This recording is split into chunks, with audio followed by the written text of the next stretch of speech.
Bismillahirrahmanirrahim. Assalamualaikum warahmatullahi wabarakatuh.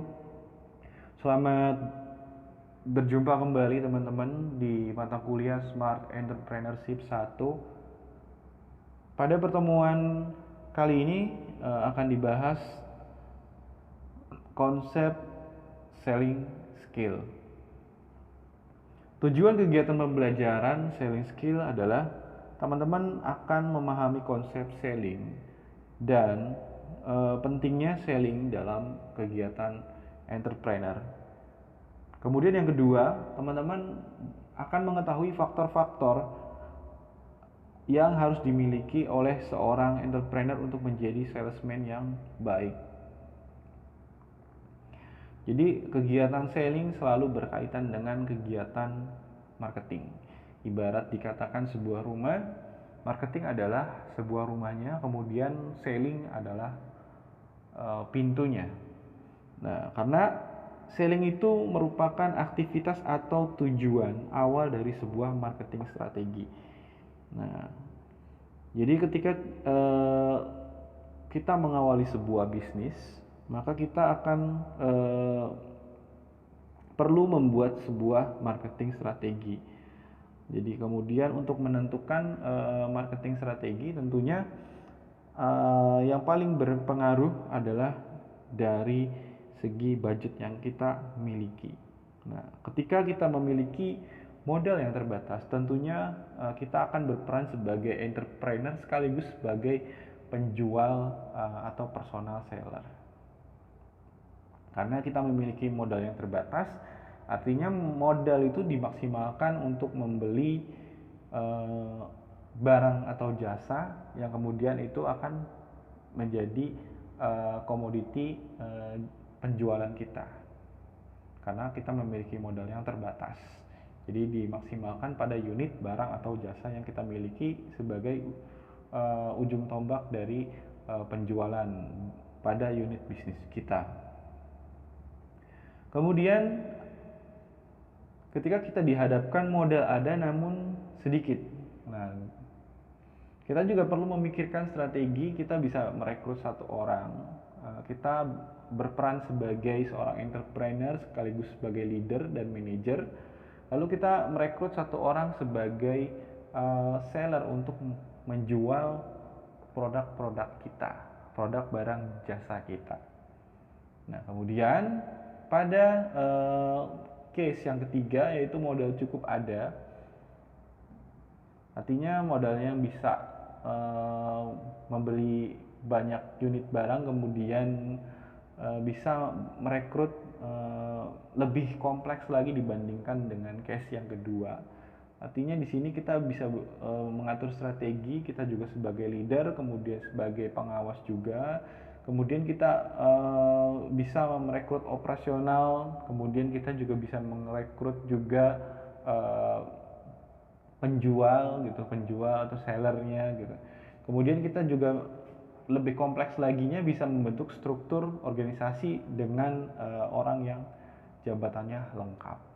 Jadi perlu di garis bawahi di sini teman-teman, ketika kita akan membuat sebuah marketing strategi, kita juga harus menyesuaikan dengan modal yang ada. Ketika modal yang cukup, kemudian kita bisa mengatur strategi tersebut gitu. Kita juga butuh operasional, kita juga butuh sebuah leader, kemudian kita juga butuh pengawas dalam rangka untuk mengawasi berjalannya aktivitas unit usaha kita. Nah, jadi apa itu yang dinamakan selling?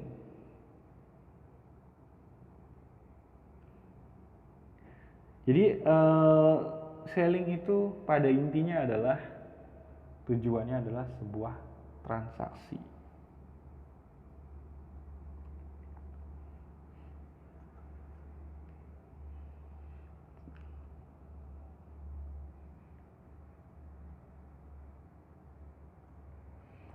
Jadi pada era konsep pemasaran,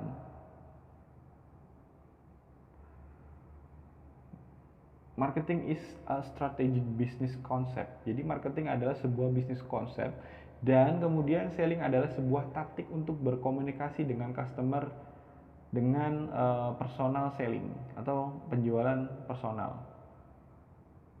Kemudian pada era konsep customization, selling is a relationship how to deliver a customer solution to customer. Jadi pada era customization, penjualan adalah sebuah hubungan bagaimana kita membawa customer untuk mencari solusi yang customer inginkan. Jadi dikatakan bahwa selling adalah sebuah hubungan, bagaimana hubungan itu yang membawa konsumen tersebut untuk menemukan solusi dari apa yang mereka butuhkan. Kemudian di era konsep individual Venus, selling is not just a relationship, it's more that emotional and experiential selling. Jadi pada era konsep individual Venus, penjualan adalah bukan hanya sekedar relationship saja gitu atau sebagai hubungan saja. Itu lebih dari itu. Karena ada emosional dan ada pengalaman dari customer di sana gitu. Jadi pada era individual ini bukan hanya sekedar kita akrab dengan konsumen saja, tapi lebih dari itu. Ketika konsumen bisa mereferensikan lagi atau tidak kapok lagi dengan apa yang sudah dibeli, kemudian puas dengan layanan penjualan kita, tentunya akan sangat berguna sekali untuk unit bisnis kita di kemudian hari. Karena dia bisa saja menjadi pelanggan kita, bisa saja dia juga menjadi orang yang memberi pengaruh kepada orang lain untuk membeli produk kita.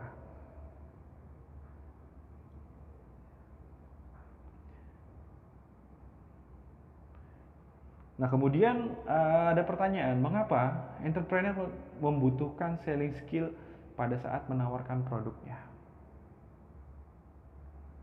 Jawabnya,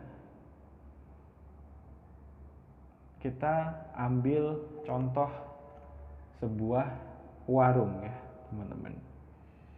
Kita mungkin di banyak tempat di kota kita ini banyak warung-warung seperti ini ya, teman-teman. Kita sebut saja warung A dan warung B. Walaupun komoditi jualannya itu sama-sama penjual makanan. Nah, jadi diibaratkannya ada dua buah warung di mana lokasinya itu berdekatan atau berjarak kurang dari 50 meter. Keduanya menjual barang yang sama. Bentuk warung pun juga tidak jauh berbeda, dalam arti konstruksinya sama. Kita melihat ada terpal dan yang lain-lainnya itu sama. Kemudian sama-sama dikelola oleh pemiliknya dan tidak ada orang lain yang membantunya. Nah, bila harga yang diberikan kedua warung itu tidak berbeda, manakah yang lebih laku? Warung A atau warung yang B? Jadi jawabannya adalah warung yang mempunyai kemampuan menjual kepada pelanggan dengan baik dan mampu menciptakan relationship yang kuat bagi pelanggan atau value to customer atau nilai kepada customer. Inilah yang bisa membedakan bisnis yang terus tumbuh dengan bisnis yang stagnan. Nah, karena ketika misalkan warung A dan warung B, walaupun sama-sama dia menjual komoditas barang yang sama, namun warung A memiliki kemampuan untuk menjual lebih baik. Bagaimana dia memberikan pelayanan yang ramah, kemudian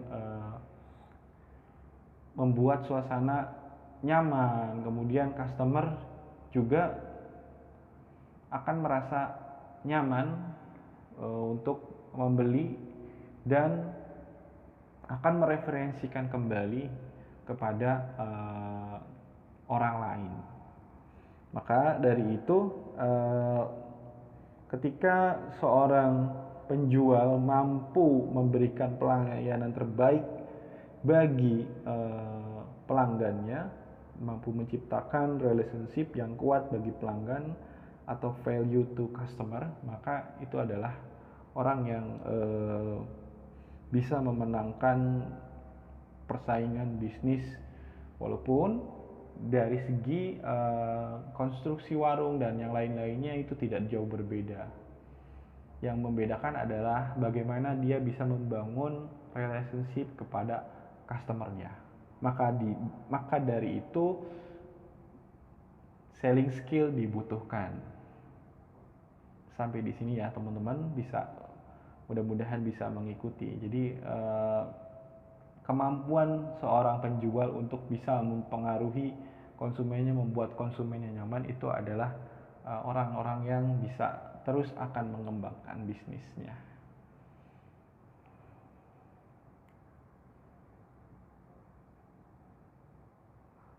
Oke, kemudian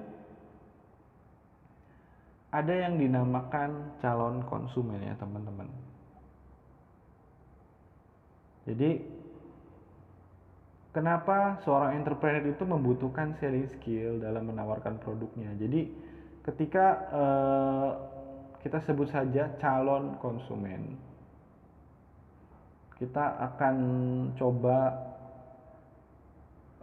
membuat contoh kasus ya, contoh kasus ketika kita menghadapi calon konsumen.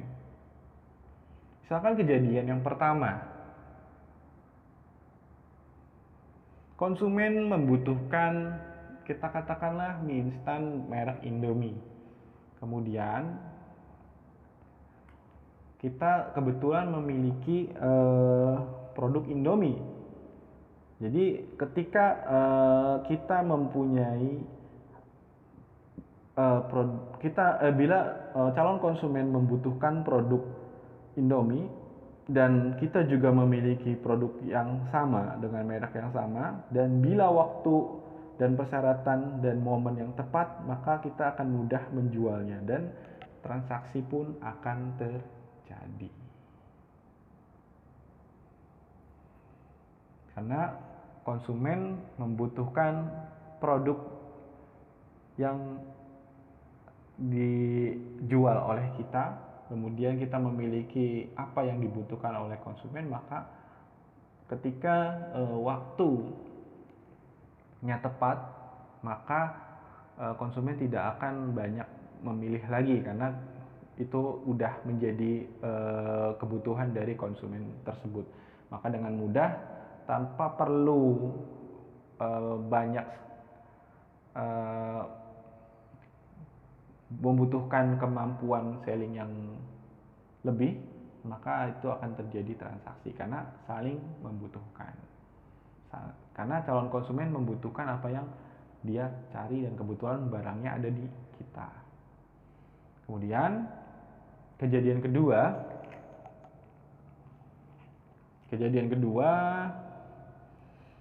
bila calon konsumen membutuhkan produk,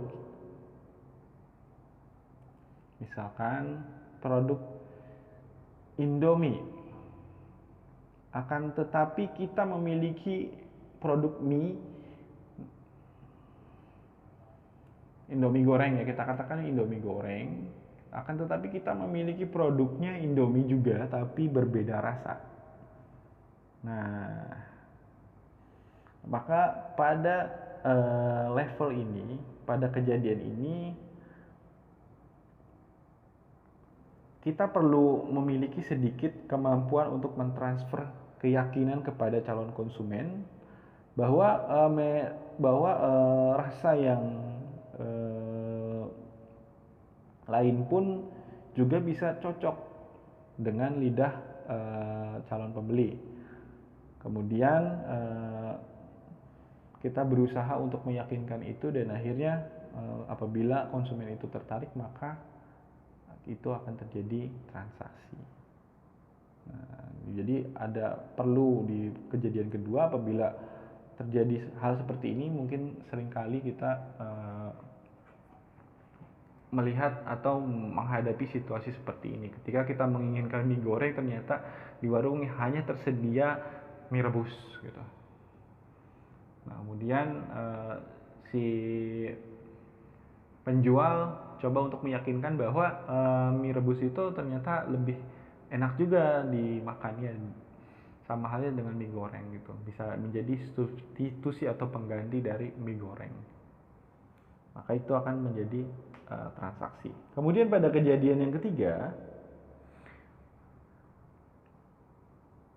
bila calon konsumen membutuhkan produk, katakan mie goreng, kemudian dengan merek Indomie, tentu dengan fungsi dan tujuan akhir yang sama, akan tetapi kita yang memiliki produk yang sama namun dengan merek yang berbeda. Sama-sama mie tapi mereknya mie sedap misalkan gitu. Nah, sehingga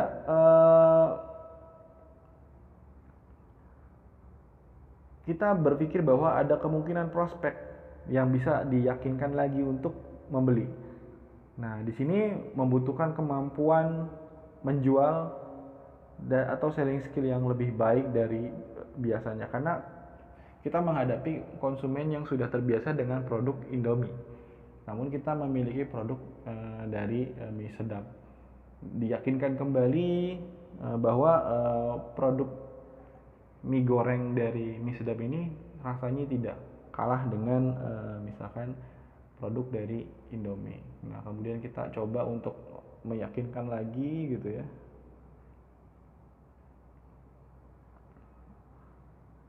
Nah, kemudian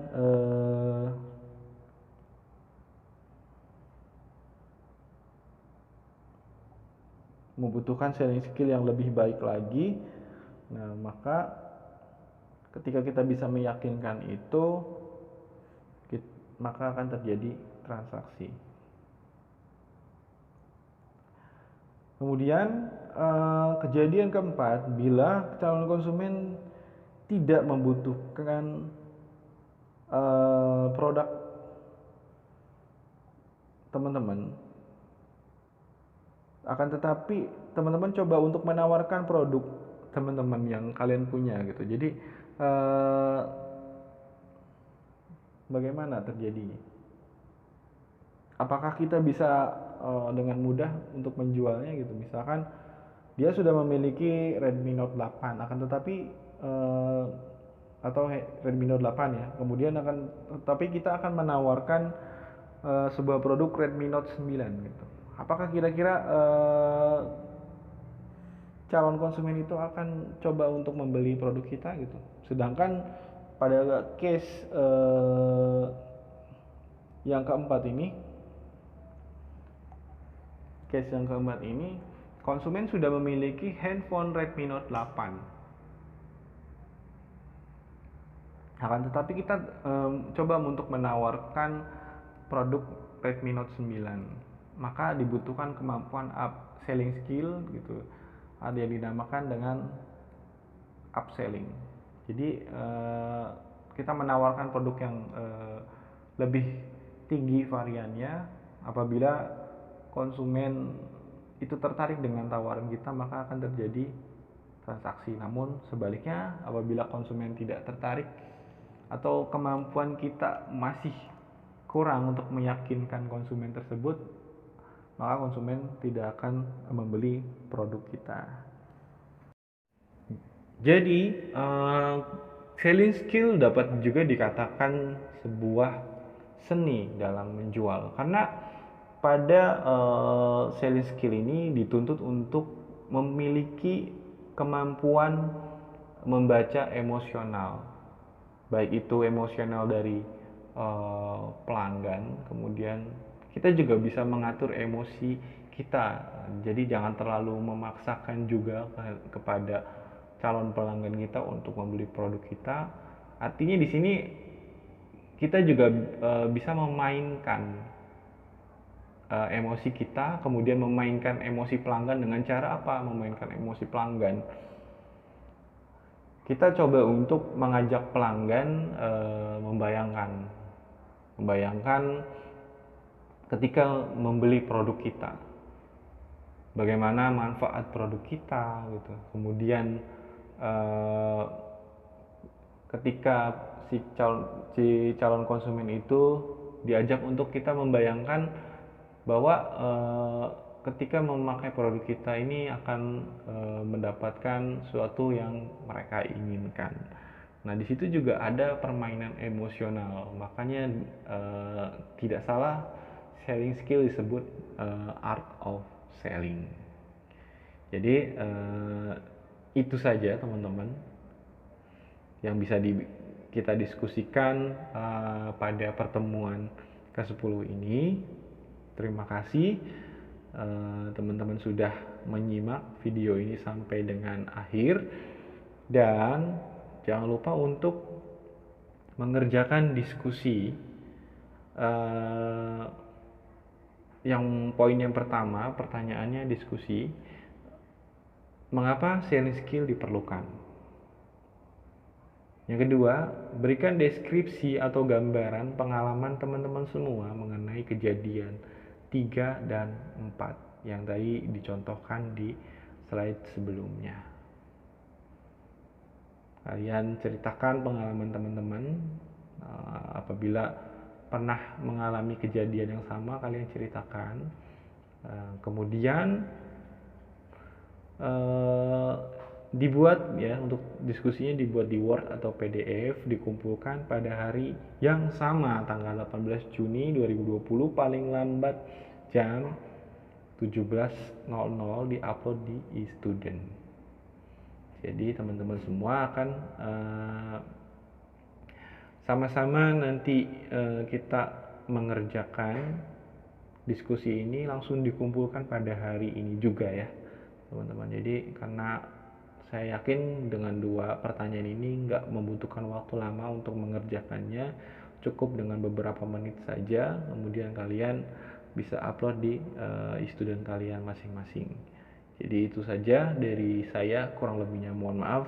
Assalamualaikum warahmatullahi wabarakatuh.